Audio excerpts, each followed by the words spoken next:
everyone. Today we will be discussing about the evolution of the share market. Before entering the concept of the stock market, I would like to introduce you to some basic terminologies that one should know.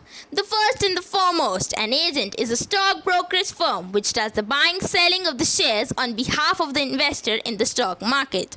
The next comes a broker, who is a person who purchases or sells the investments on behalf of the investor in return for a commission.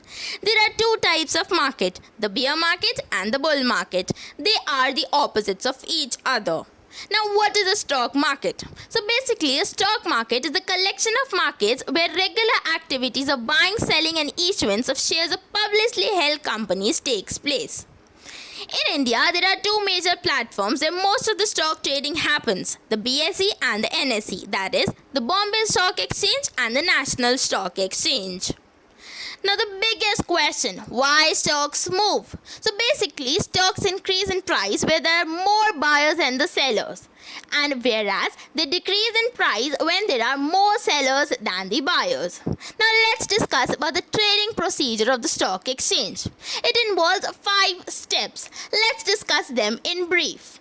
The first step is to select a broker who will buy, sell securities on behalf of the speculator or the investor.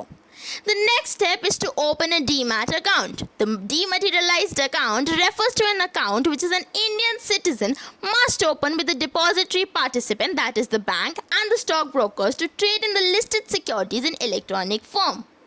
The next step is placing an order.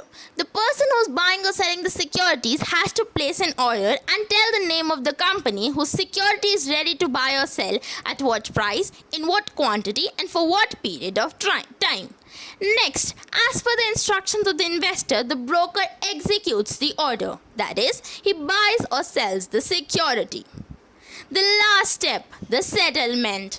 This is the last step of the trading securities and it actually means the transfer of the securities. Now let's discuss the stock market then versus now.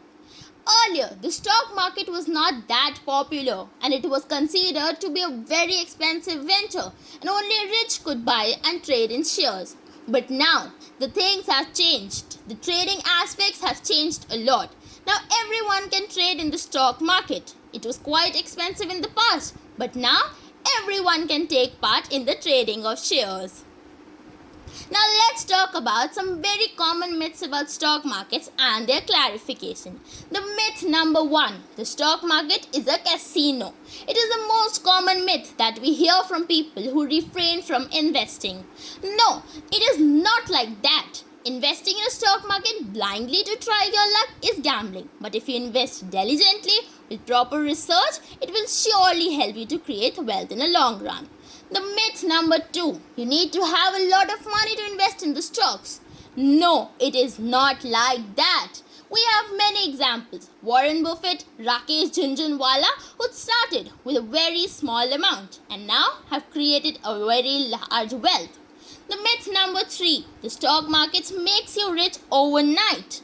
No, it's a very common myth. But you need to have patience while you invest in the stock markets. The last myth, that buy stocks that are in the news. No, blindly buying the stocks in the news can easily get hyped because of the increased demand because everyone is trying to buy that share. Thank you. That was all that I had to share today.